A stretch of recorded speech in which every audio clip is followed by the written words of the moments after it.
Baru setahun dibangun, bangunan 5 ruang gedung Sekolah Dasar Negeri 2 Sumur Gede, Kecamatan Godong, Kabupaten Grobogan, Jawa Tengah rusak parah. Bangunan gedung senilai 438 juta anggaran tahun 2021 yang dikerjakan oleh pihak ketiga kondisinya rusak parah.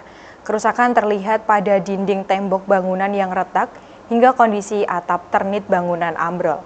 Beginilah kondisi gedung bangunan SD Negeri 2 Sumur Gede Kecamatan Godong, Kabupaten Grobogan, Jawa Tengah usai dibangun pihak ketiga pada akhir 2022 yang lalu. Bangunan gedung 5 ruang senilai 438 juta yang dipergunakan untuk ruang koperasi, ruang kelas, ruang kepala sekolah, dan ruang UKS tersebut rusak parah. Kerusakan pada bagian atap ternit bangunan ambrol, baik di dalam ruang maupun di bagian teras. Kerusakan juga terjadi pada dinding tembok dua bangunan. Kondisi retak parah mulai dari dinding tembok depan hingga dinding tembok samping bangunan. Karena kondisi tersebut, bangunan yang baru seumur jagung tersebut terpaksa tidak digunakan untuk aktivitas sekolah karena membahayakan bagi para siswa.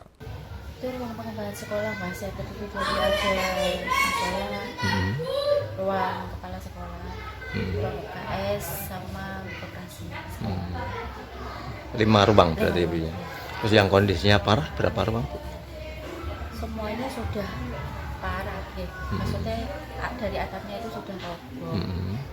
Kalau yang paling parah sendiri itu ruang yang pojok, ruang Itu musola. Berarti kalau untuk aktivitas anak-anak kegiatan keagamaan, sholat berarti nggak bisa ditempati Bu. sementara tidak bisa ditempati. Harapan dari pihak sekolah Bu, terkait gedung itu? Harapannya ya dapat rehab lagi, pembaruan ya, kalau itu rusak dapat renovasi. Harapannya ya Kalau bisa diperbaiki. kalau gedung itu tahun berapa Bu pembuatannya?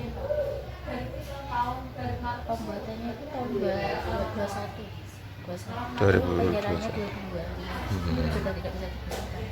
Sementara itu, Ketua Komite SD Negeri Sumur Gede, Bambang Wijanarko menyebut sebelum pembangunan gedung SDN 2 Sumur Gede tersebut dilaksanakan pihak ketiga, selaku pemenang tender pekerjaan pembangunan gedung pernah datang ke rumahnya untuk memulai pekerjaan. Namun hanya sebatas izin, pihaknya juga mengaku tidak dilibatkan dalam pekerjaan bangunan mulai dari awal hingga selesai pekerjaan. Bahkan saat pihaknya bersama dengan kepala sekolah meminta RAB dan gambar kepada pihak ketiga juga tidak diberikan. Pihak komite sempat melaporkan kondisi bangunan yang baru selesai dibangun tersebut ke pihak Dinas Pendidikan karena terjadi kerusakan seminggu usai dikerjakan. Namun tidak mendapat tanggapan serius hingga akhirnya kerusakan bertambah parah. Hingga selesai pekerjaan di akhir tahun 2022, pihak ketiga juga tidak melakukan serah terima pekerjaan pembangunan gedung tersebut kepada komite maupun kepada pihak sekolah. Hanya menyerahkan kunci gedung bangunan kepada pihak penjaga sekolah. Secara jujur memang pernah sekali pihak pemborongnya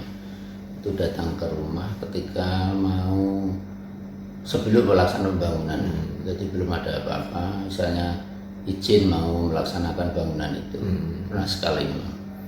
Atas nama siapa Pak? Saya.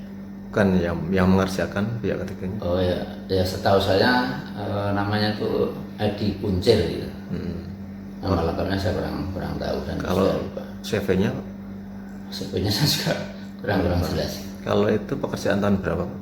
Sekitar 2022 akhir 2022 akhir. Kalau plotting anggarannya untuk apa itu? Tidak tahu Mas, karena tidak kami dari pihak komite maupun dari pihak sekolah mau tidak minta, hanya mau lihat RAP-nya saja juga nggak diperbolehkan, nggak dikasih. Lihat gambarnya pun juga nggak dikasih. Ya akhirnya kami nggak tahu apa-apa, cuma menerima bangunan fisik yang seperti itu adanya. Terkait kondisi bangunan gedung SD Negeri 2 Sumur Gede yang baru seumur jagung tersebut, pihak komite mengaku telah ditangani pihak Kejaksaan Negeri Grobogan. Pihaknya menunggu hasil pemeriksaan dari Kejaksaan Negeri Grobogan. Pihak siswa, kepala sekolah maupun komite berharap gedung bangunan tersebut bisa dibangun kembali dengan kualitas yang baik sehingga bisa dimanfaatkan untuk kegiatan belajar mengajar.